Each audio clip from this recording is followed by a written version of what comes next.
पहली बार लाल किले से आजाद हिंद फौज के योगदान को नमन किया गया। अंडमान निकोबार में नेताजी के नाम पर द्वीप का नाम रखा गया। इतना ही नहीं, पहले जो 26 जनवरी के कार्यक्रम थे ना, वो 24-25 तारीख से शुरू होते थे और 30 तारीख को पूरे होते थे। हमने ये कार्यक्रम बदल दिया।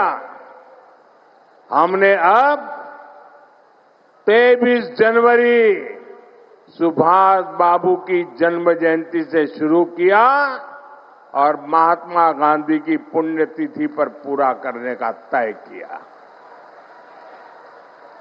साथियों, बांग्ला भाषा और साहित्य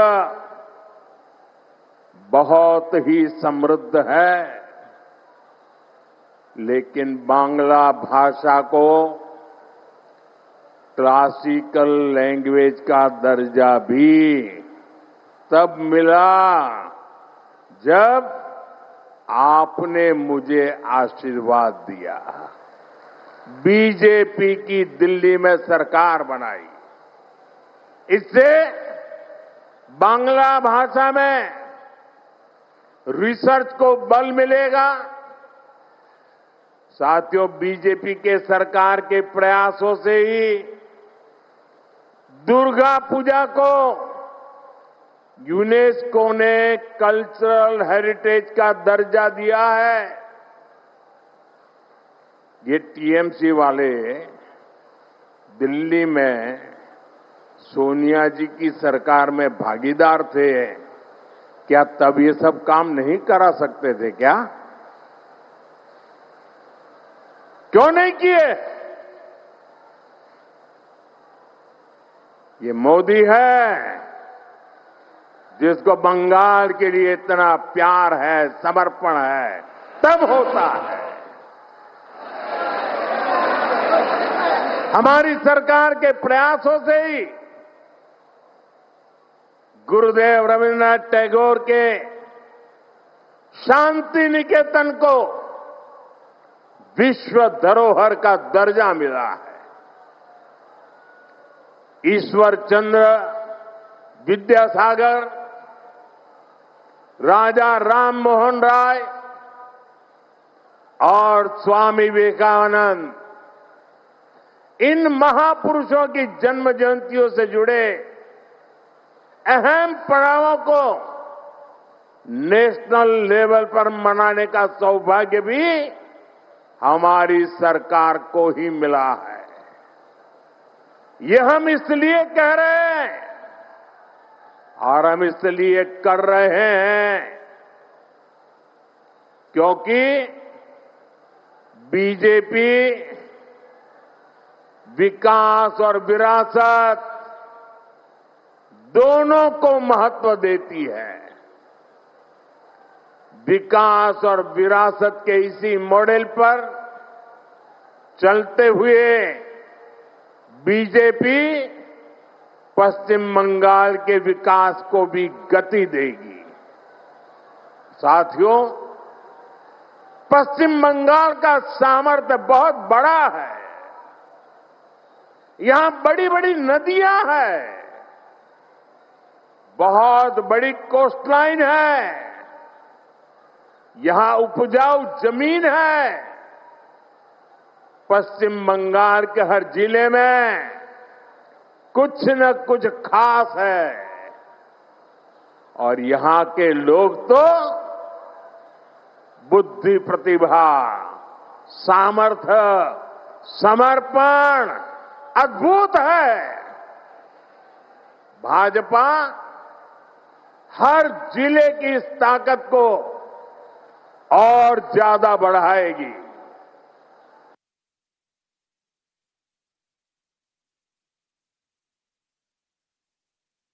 को और ज्यादा बढ़ाएगी और जब हर जिले के हिसाब से योजनाएं बनेगी तो इसका सबसे ज्यादा लाभ उन जिलों में रहने वालों के लोगों को होगा।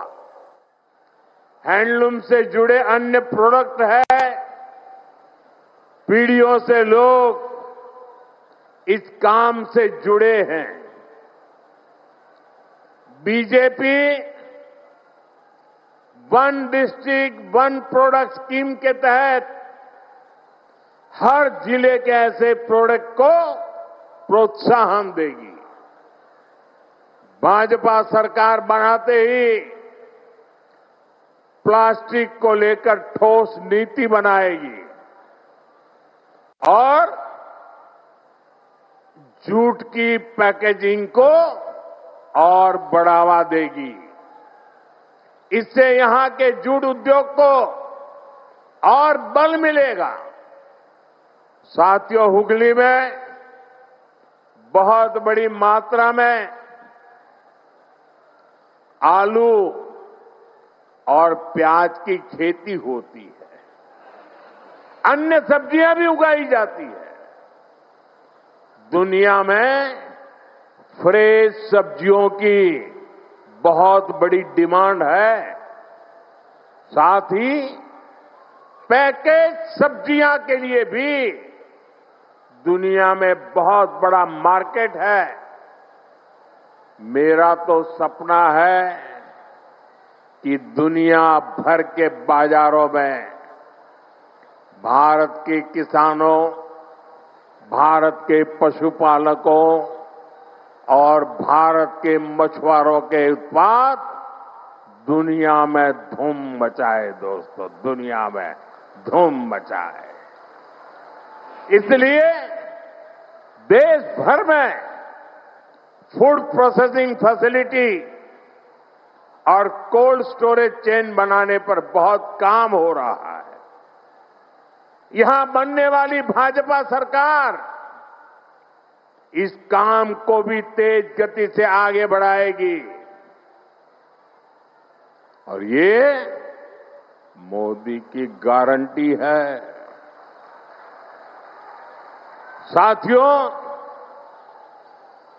मेरा निरंतर प्रयास रहता है कि बंगाल के नौजवानों, बंगाल के किसानों, बंगाल की माताओं बहनों की हर संभव सेवा करूं।